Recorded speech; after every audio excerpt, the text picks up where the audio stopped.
여러분들 중에 기억하시는 분들은 지난 2년 전에 팔복의 말씀을 우리가 살펴본 것 기억하시리라 생각합니다. 그때 말씀드리기를 그때는 팔복만 집중해서 살펴보지만 시간이 되고 또 때가 되면 우리 산상수훈의 말씀을 강해하며 살펴보겠다고 약속드린 적이 있습니다. 여러분들도 잘 아시는 것처럼 산상수훈이라고 하면 마태복음 5장부터 7장까지에 이르는 예수님의 가르침입니다. 흔히 우리 기독교의 대헌장이라고까지 말하죠. 기독교 신앙에 있어서 가장 대표할 수 있는 말하자면 대헌장과 같은 그런 내용의 말씀이다라고 우리가 그렇게 알려져 있습니다.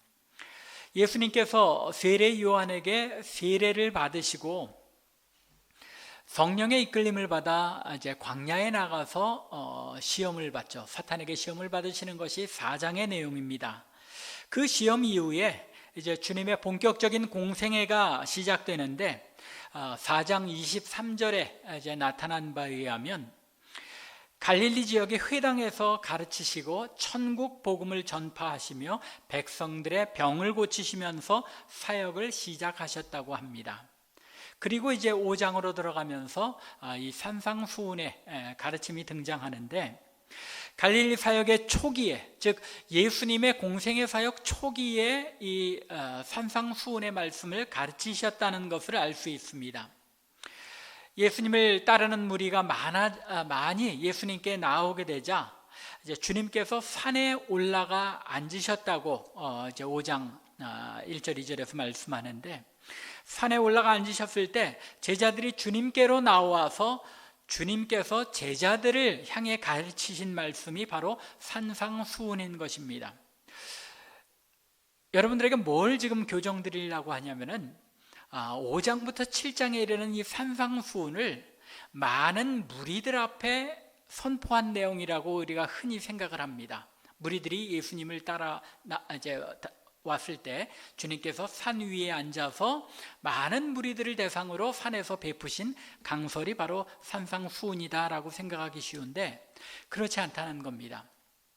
오늘 우리가 읽지는 않았지만 5장 1절과 2절에 보면 무리를 보시고 나서 예수님께서 산 위에 올라가 앉으셨을 때 제자들이 예수님께로 나왔고 그들에게 예수님께서 이 산상수훈을 가르치셨다는 겁니다. 즉 이 산상수훈은 예수님을 따르는 대충 따르는 사람들이 아니라 완전히 예수님의 제자된 자들, 하나님 나라 백성들을 향해 선포된 말씀이지 막연하게 주님을 그저 따르던 그 무리들을 향해서 선포된 말씀이 아니라는 것입니다.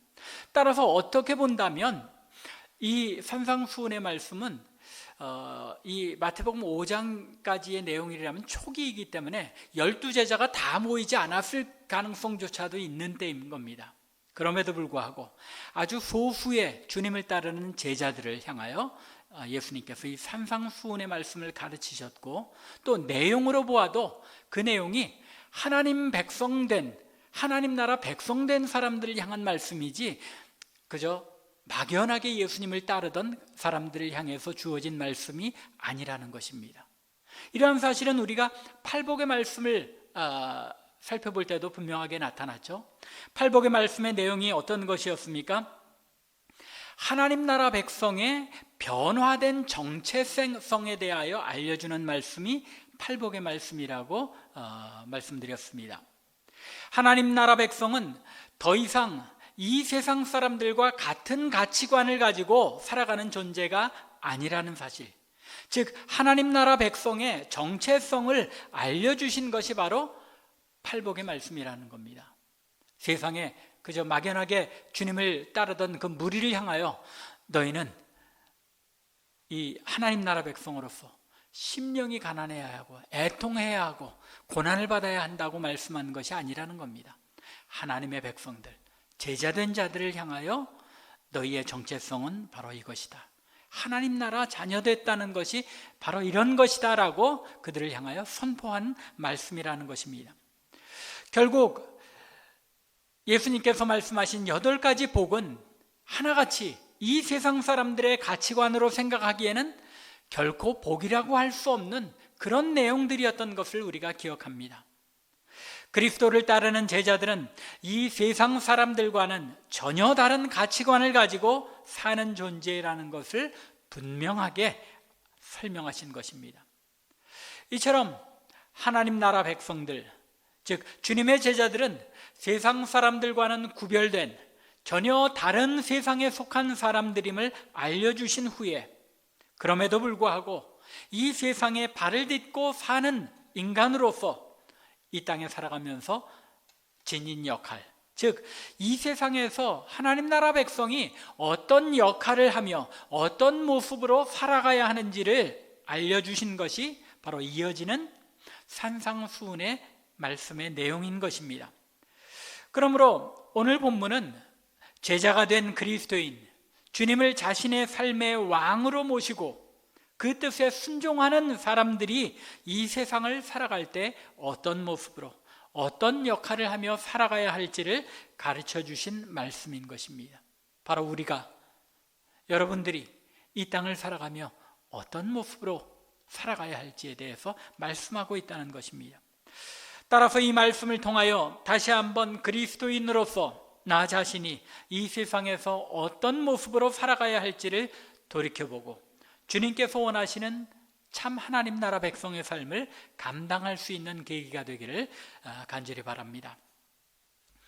예수님께서 우리에게 소금과 빛이라고 말씀하실 때에 그 말씀 속에는 이 세상은 지속적으로 악해져 가고 부패해 갈 수 없는 곳임을 전제하고 있습니다. 이 사실을 강조하기 위해서 주님께서는 너희는 세상의 소금이니 또 너희는 세상의 빛이라고 말씀하시면서 너희는 이라는 사실을 강조하고 있습니다. 주어를 강조하고 있다는 것입니다. 우리 한글 성경에는 전혀 그런 느낌이 안 나죠. 너희는 세상의 소금이니. 그런데 원어인 헬라어를 보면 헬라어는 항상 동사 변화로 주어를 포함하게 되어 있습니다. 그래서 아포스톨레오 하면은 내가 보내다 라는 그런 뜻이고, 에이스 하면 내가 보내다, 그런 식으로 인칭의 변화로서 주어를 그 동사에 포함합니다. 그렇기 때문에 주어를, 대명사를 다시 한번 썼다는 이야기는 그걸 강조하는 내용입니다. 그런데 오늘 본문에서 예수님께서는 후메이스라는 2인칭 복수, 인칭 대명사를 사용하십니다. 동사 때문에 굳이 사용하지 않아도 됨에도 불구하고 사용함으로써 너희는 이라는 사실을 강조하고, 적어도 너희만은, 이 세상 사람들은 다 어떠할지라도 너희만은 세상의 소금이요 너희만은 세상의 빛이라고 말씀하시는 것입니다. 소수의 제자들이라고 말씀드렸죠. 많은 군중들이 따라다녔지만 그 중에 극히 소수의 손에 꼽을 만한 정도의 이 제자들을 앞에 놓으시고 주님께서 세상 사람들, 저 사람들은 어떨지 몰라도 너희만은 세상의 소금이요 빛이다 라고 선언하신 것입니다. 팔복에 나타나는 것처럼 하나님 나라 백성은 이 세상 사람들과는 전혀 다른 세계에 속한 사람들이라는 것입니다. 따라서 이 예수님의 표현 속에는 이 세상에 대한 예수님의 생각이 담겨 있습니다. 세상, 즉 하나님의 백성들이 하나님께서 부르시는 그날까지 발을 딛고 살아가야 할 이 세상은 어떤 세상이라는 겁니까? 소금을 필요로 하는 세상이라는 것입니다. 또 빛을 필요로 하는 세상이라는 사실을 나타내고 있는 것입니다. 흔히 우리 이 세상 사람들, 인간들은 이 세상이 점점 좋아지리라고 낙관하는 그런 경향이 있습니다. 그래서 사실 중세 시대, 여러분들이 이 철학하면 괜히 어렵게 느껴질지 모르지만은 그냥 세상의 흐름이 그렇구나 하고 생각하시면 간단합니다. 중세 시대가 지나간 다음에 점점 이 세상이 이제 르네상스가 지나고 바뀌면서 과학적인 사실들이 발견되고 또 이제 대륙이 발견되고 하면서 사람들이 마음의 희망이, 소망이 커졌습니다. 우리 인간의 능력이라는 것이 과학적으로 또 우리 사고하는 능력이 점점 개발되고 발전해서 이 세상은 날로 살기 좋아질 것이다 라고 생각을 했습니다. 그래서 18세기, 19세기 이르러서는 우리가 낭만주의 시대라고 이야기를 하죠. 그래서 이 세상이 아주 낭만적인, 아주 핑크빛이라고 그러죠. 핑크빛 아름다운 세상이 될 것처럼 그렇게 생각했습니다. 그런데 분명히 세상의 산업이 발전하고 과학도 발전하고 문화도 발전해 가는데 세상이 살기 좋아졌냐면 그렇지 않았죠. 20세기 들면서 어떤 일이 일어났습니까? 2번에 걸친 세계대전이 일어났습니다. 엄청나게 많은 사람들이 살상을 당했고 또 그 가운데 인간의 잔인한 그런 모습이 드러나게 되었습니다. 살기 좋아지리라고 생각했던 그 낙관, 그 소망은 사라져버리고 실존주의라는 그런 사상이 나타나면서 이제 우리 인간의 문명은 막바지에 다다른 것 같다라고 또 지나치게 또 자신들이 염세주의적으로 그렇게 생각하기 시작했습니다. 세상이 발전한다고 해서 과학이 발전하고 문화가 발전하는 것처럼 보인다고 해서 이 세상이 살기 좋아지는 세상은 아니라는 것입니다. 과학이 발전하고 세상이 편해졌다는 사실은 분명한데 그 안에서 인간이 지닌 본성은 더 나아지고 발전되기는커녕 더 사악해지고 더 부패해 간다는데 문제가 있는 것입니다. 세상은 여전히 부패하고 타락해 갑니다. 더 악해져 갑니다. 여전히 빛보다는 어두움이 지배하는 것이 바로 우리가 살아가는 이 세상이라는 것입니다. 올바르게 살아가고자 하는 사람들보다 남의 등을 치고 주변 사람들을 이용하는 사람이 더 쉽게 더 잘 살아가는 것이 바로 이 세상입니다. 요즘 우리 모두가 그렇게 느끼시리라 생각합니다. 이 세상이 미쳐가고 있다. 장로님 기도 중에도 언급하셨습니다만 이 무지개색 하나님께서 주신 언약의 무지개가 이 세상 사람들의 타락을 나타내는 상징으로 표현되고 그것을 받아들이지 않으면 미개하고 덜 떨어진 그런 사람들인 것처럼 여겨지는 것이 이 세상의 모습입니다.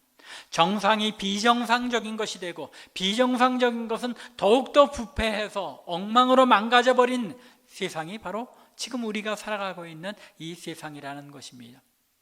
혹시 여러분들 가운데는 임 목사가 이 세상을 보는 눈이 너무 부정적인 것 같다, 부정적인 세상관을, 세계관을 가진 것 같다라고 느끼실지도 모르겠습니다. 하지만 분명한 것은 이것이 성경에서도 언급하고 있는 사실이라는 것입니다. 세상이 바로 이러한 곳이기 때문에 예수님께서는 이 세상이 소금을 필요로 하고 있고 또 빛을 필요로 하는 곳이라고 말씀하시면서 바로 여러분들과 제가 이 세상의 소금이요 빛이라고 선언하십니다. 여러분들이 소금이고 빛이라는 것입니다. 왜 주님께서 우리들 하나님의 백성들을 소금이라고 말씀하십니까?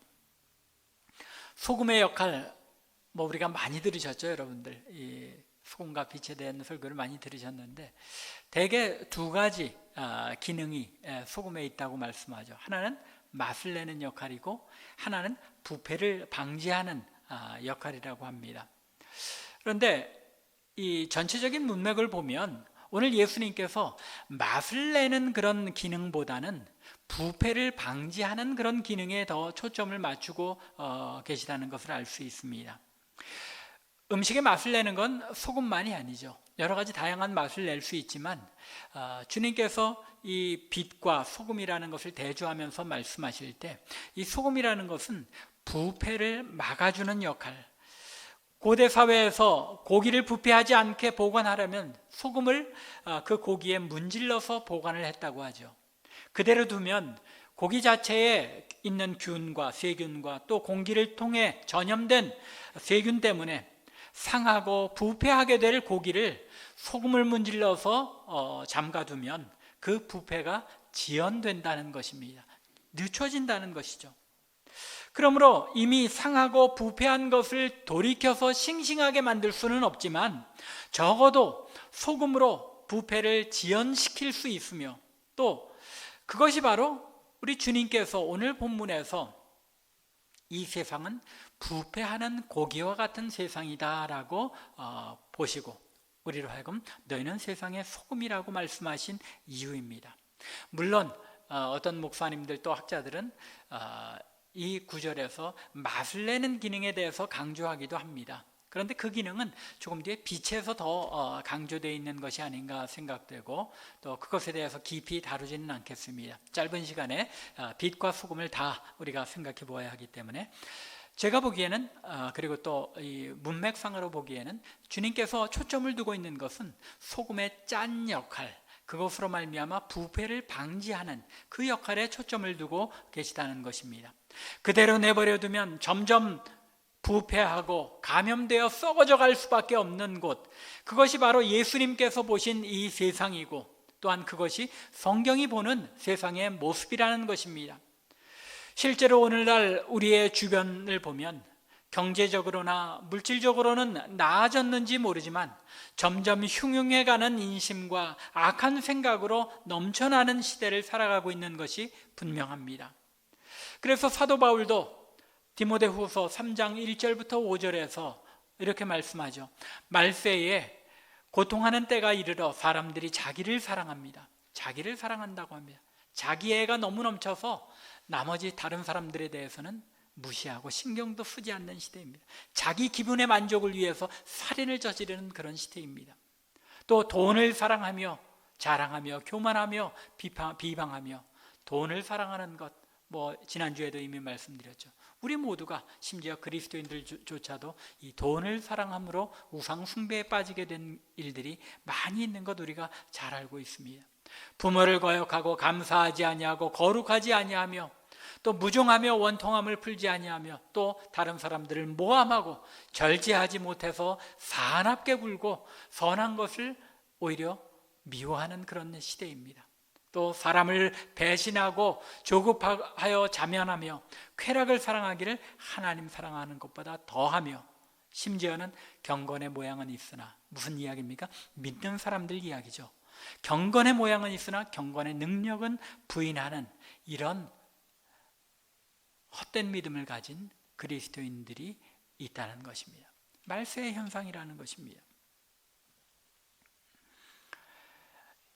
이미 우리 주변에서 너무나도 흔히 보는 그런 모습 아닙니까? 이렇게 날로 부패해가는 세상이기에 주님께서는 그리스도인만은 너희만은 이 세상의 소금이 되어야 한다, 빛이 되어야 한다라고 말씀하시는 것입니다. 예수님께서 이 말씀을 하신 이 신약 시대 또 오늘날까지 뿐만 아니라 이미 구약 시대에도 하나님께서는 당신의 백성들이 세상의 소금으로서 부패를 방지하는 역할을 감당하기를 원하셨던 것을 알 수 있습니다. 여러분들이 잘 아시는 창세기 18장과 19장 소돔과 고모라 이야기죠. 거기에서 아브라함이 하나님께 어떻게 간구합니까? 50명, 40명, 30명, 마지막에는 10명의 의인이 있으면 하나님께서 이 성을 멸망시키지 아니하시겠습니까? 라고 묻지만 결국은 어떻게 됩니까? 멸망당합니다. 10명의 의인이 없어서, 소금의 역할을 감당하는 10명의 사람이 없어서 소돔과 고모라가 멸망했다는 것입니다. 예수님께서 너희는 세상의 소금이라고 말씀하셨을 때 이 말씀은 너희 곧 제자들은 부패해가는 세상과는 다른 존재이며 오히려 부패해가는 세상을 정화하지는 못하더라도 적어도 부패를 늦출 수 있는 역할을 해야 하는 그런 존재라고 말씀하신 것입니다.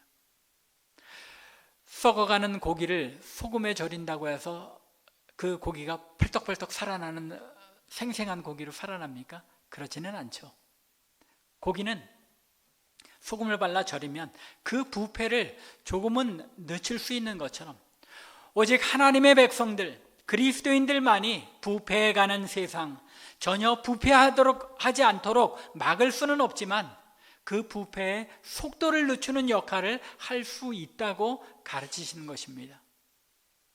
이 세상 부패가, 악함이 이렇게 급속도로 치닫는 것은 누구 책임이라는 것입니까? 우리들 성도들 책임이라는 것입니다. 주님의 제자들의 제자들인 우리들의 책임이라는 것입니다. 소금으로 살아간다는 것, 부패를 막는다는 측면에서는 조금 수동적인 면이 있습니다. 적극적이고 능동적으로 세상의 부패를 막아서 그 썩어가는 것을 낫게 하고 상한 것을 고치기보다는 그저 부패를 늦출 수 있기 때문입니다. 그러나 빛은 어떻습니까?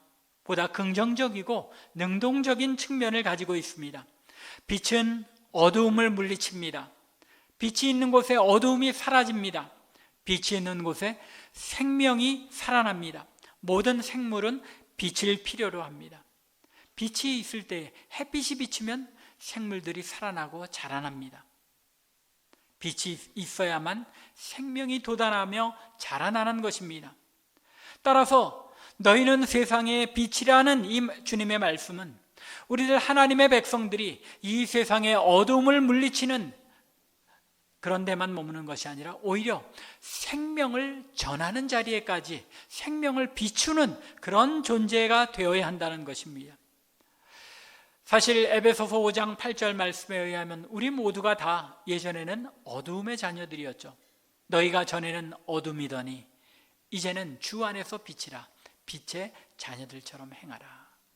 예전에는 우리도 어둠이었으나 이제는 빛이 되었고 그러므로 빛의 자녀들처럼 빛을 발하는 삶을 살아야 한다는 것입니다. 이 말씀 속에는 사실은 우리 그리스도인들조차도 원래부터 빛이 아니라 어둠이었는데 어디에선가로부터 외부로부터 빛을 받았다는 이야기죠. 그 빛이 어디에서 온 것입니까? 생명의 빛이신 주님에게서 온 것이라는 말입니다. 요한복음 1장 4절과 5절 그리고 8절과 9절과 10절을 보면 이렇게 말씀합니다. 그 안에 생명이 있었으니 이 생명은 사람들의 빛이라. 빛이 어둠에 비치되 어둠이 깨닫지 못하더라. 주님께서 이 땅에 오심으로써 주님 안에 있는 그 생명이 우리 인간의 빛이 되었고 우리들의 빛이 되었다는 것입니다. 그러나 이 세상은 빛의 어둠에 비쳤지만 이 세상은 깨닫지 못하였다는 것입니다. 오직 하나님의 은혜로 우리에게 생명이신 주님께로부터 이 빛이 우리에게 주어졌고 우리가 생명의 빛을 가지게 되었다는 것입니다.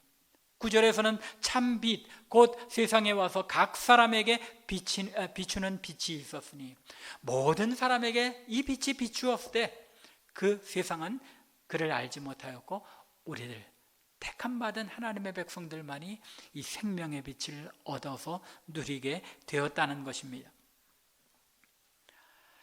우리가 그리스도인이 되어 그리스도께서 내 안에 새 생명으로 거하시게 되었을 때 우리 안에 참 빛이 거하시게 되었고 우리가 빛의 자녀가 되었다는 것입니다.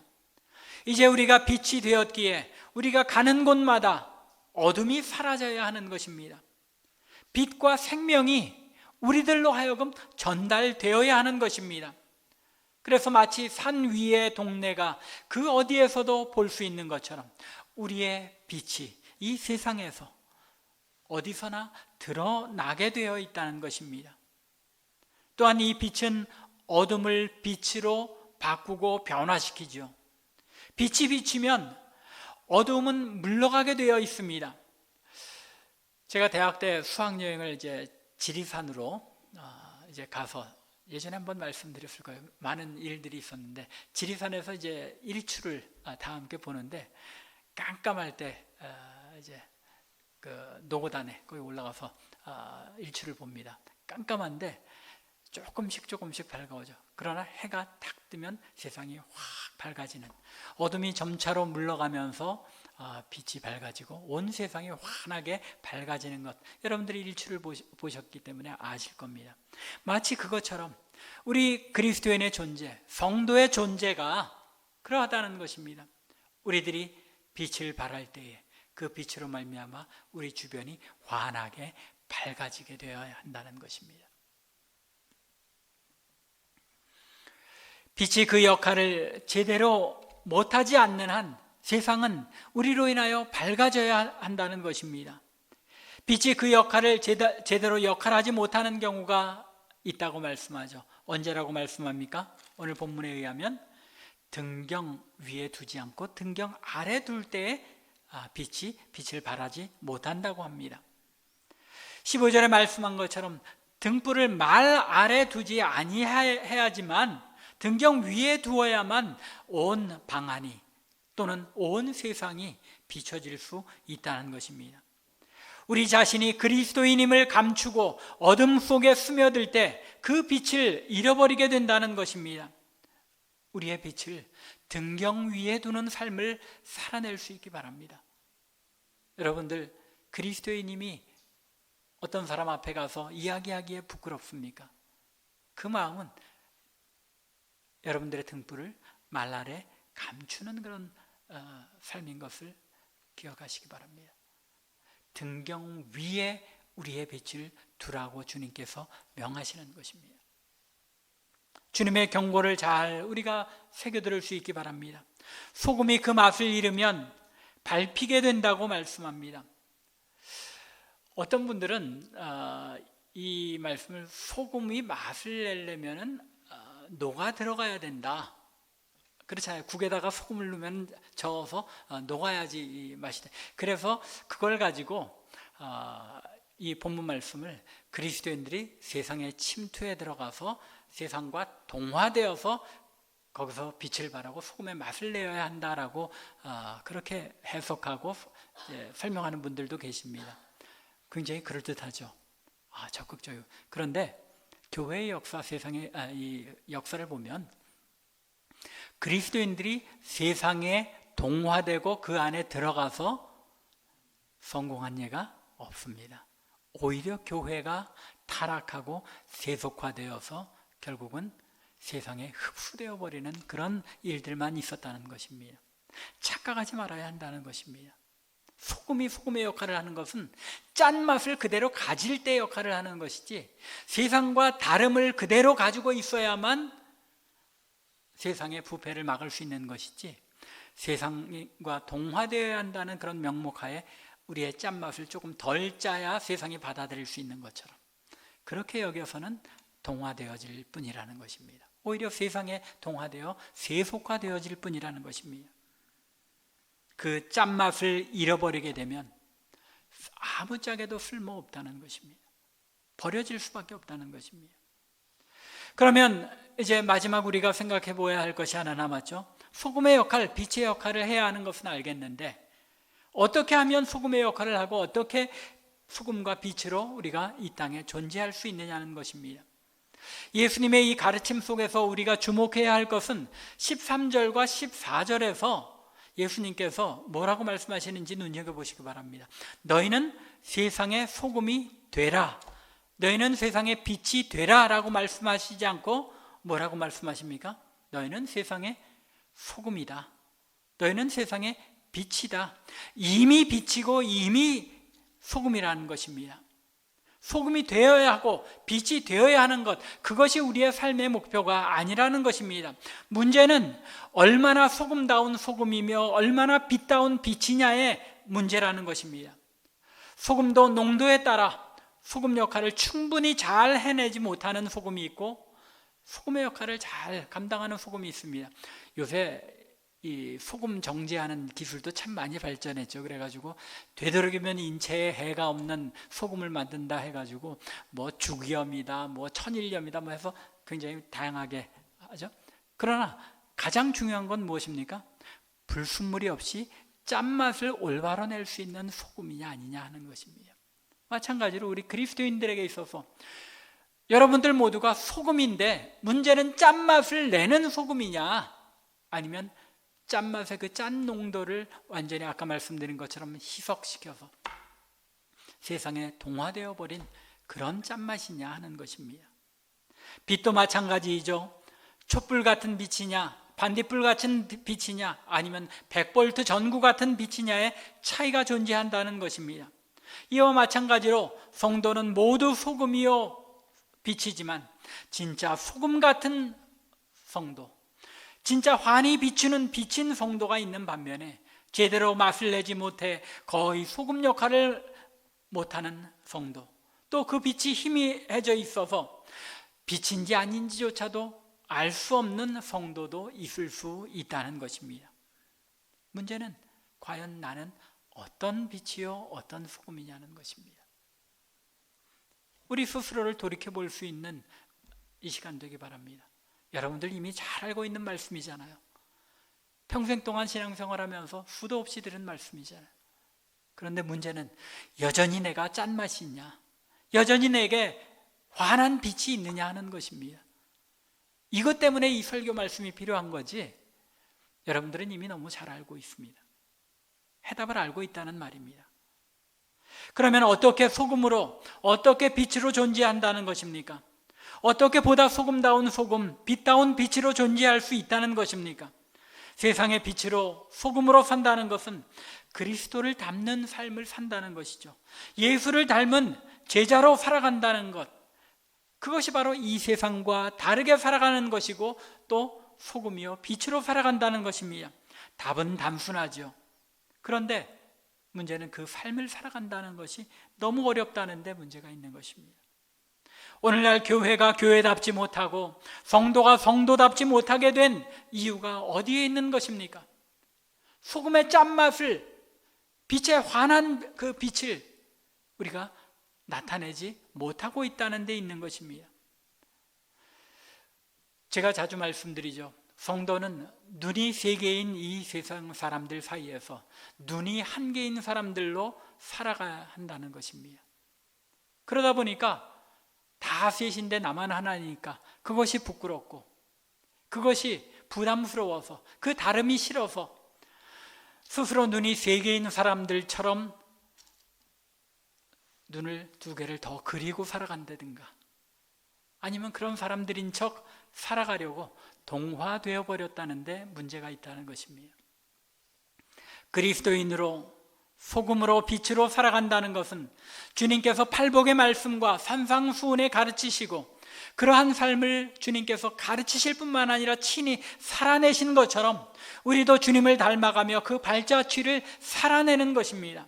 심령이 가난한 자로 늘 천국을 사모하며 살아가고, 나 자신의 죄성과 씨름하며 주님을 닮은 삶을 살지 못하는 것에 대하여 애통해야 하며, 온유하고 의에 줄이고 목마르며 긍휼히 여기며 마음이 청결하고 화평케 하며 의를 위하여 핍박을 받는 삶을 살아가는 것이라는 말입니다. 이 세상 사람들과는 다른 발자취로 살아가는 삶이 소금으로 빛으로 살아가는 삶이라는 것입니다. 이것이 바로 성도들이 살아내야 할 소금으로서의 삶, 빛으로서의 삶의 모습이라는 것입니다. 조금 어렵죠. 그래서 제가 조금 더 쉽게 이 빛의 삶을, 소금의 삶을 나타낸 말씀은 없을까 하고 좀 더 찾아보았습니다. 빌립보서 2장 14절과 15절 말씀을 보시기 바랍니다. 모든 일을 원망과 시비가 없이 하라. 이는 너희가 흠이 없고 순전하여 어그러지고 거스러지는 세대 가운데서 하나님의 흠 없는 자녀로 세상에서 그들 가운데 빛들로 나타나며, 우리들이 빛들로 나타나게 되는 것, 빛으로 나타나게 되는 것이 무엇을 통해서라는 겁니까? 이 어그러진 세상, 거스르는 이 세상 가운데서 모든 일을 원망과 시비가 없이 행하는 것, 그것이 이 세상의 빛으로 나타나는 삶이라는 것입니다. 여기서 원망과 시비가 없이 한다는 것을 보면 영어로 complaining and arguing입니다. complain 한다는 건 뭡니까? 불평, 불만을 나타낸다는 것이죠. 그리고 argue 한다는 것, 이건 시비를 argue를 시비라고 번역을 했는데, 이 argue 한다는 것은 논쟁하고 다툰다는 이야기죠. 불평불만하지 않고 다투지 않는 삶, 다른 세상 사람들과 다투지 않는 삶이 빛으로 살아가는 삶의 모습 가운데 하나라는 것입니다. 더 쉽게 이야기하자면 뭐라고 말씀합니까? 오늘 본문 말씀에 보면 16절에 뭐라고 말씀합니까? 너희 착한 행실을 보고. 여러분들이 세상에서 세상 사람들하고 똑같이 못되게 행하지 않고, 세상 사람들이 좀 못되게 군다고 해서 나도 똑같이 대하지 않고, 세상에서 조금은 바보가 돼도 세상이 좀 우리를 무시해도 그걸 그대로 원망하거나 그거 가지고 다투지 않고 착한 행실로서 그들에게 감화를 끼치고 영향력을 끼치는 것. 여러분들 소금과 빛의 특성이 뭐라고 생각합니까? 짠맛이고 환한 것이죠. 그러나 조금 더 다른 말로 해석하면 영향력이라는 것입니다. 소금의 그 짠맛으로 뭐 하는 겁니까? 영향력을 미치라는 겁니다. 빛이 환하게 비치는 것으로서 어두움을 물러가게 영향력을 미치라는 것입니다. 여러분들이 있는 그곳에서 여러분들의 영향력이 다른 사람들에게 미치게 하기 위해서는 여러분들이 다른 사람들보다 더 착하게 빛의 자녀들로서 살아가야 하고, 모든 일을 원망하기보다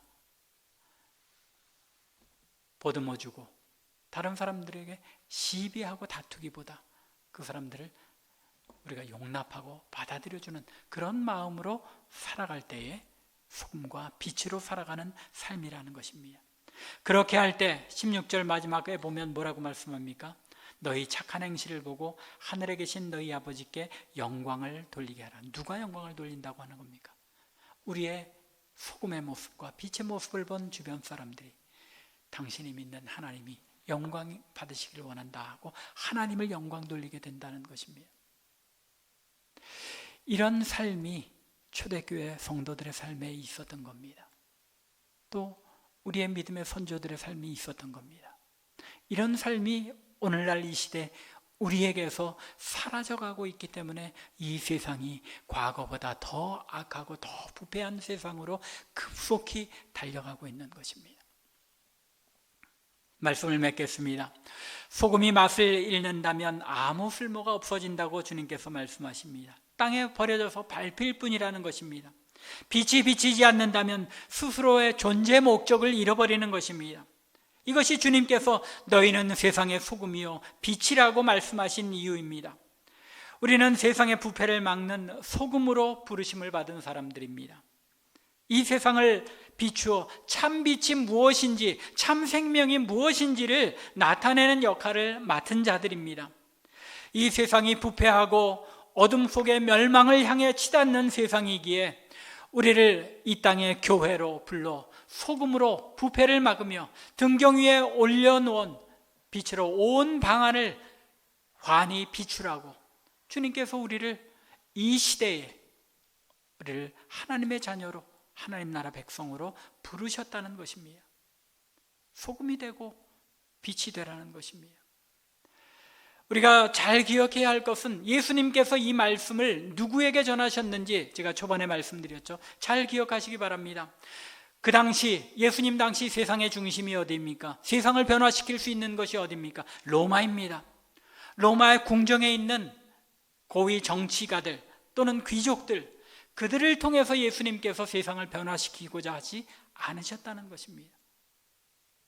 황제에게, 귀족들에게 이 말씀을 선포하지 않으셨습니다. 소수의 제자들, 이 세상이 있는지 없는지조차도 모르는 어부들과 세리 등 세상에서 어느 누구도 힘이 있고 영향력이 있다고 생각할 수 없는 그런 소수의 무리들에게 이 명령을, 짠맛을 내고 빛을 발하라고, 소금이 되라고, 빛이 되라고 명하셨다는 것입니다. 그런데 이 세상의 역사를 여러분들이 돌아보십시오. 이 세상은 바로 이 소수의 아무런 영향력이 있을 것처럼 보이지 않던 그 사람들이 행한 소금의 역할, 빛의 역할을 통하여 오늘날까지 하나님의 나라가 이어져 오고 있는 것입니다. 하나님은 그 일을 여러분들에게도 원하시는 겁니다. 우리들에게 소금과 빛의 역할을 원하신다는 것입니다.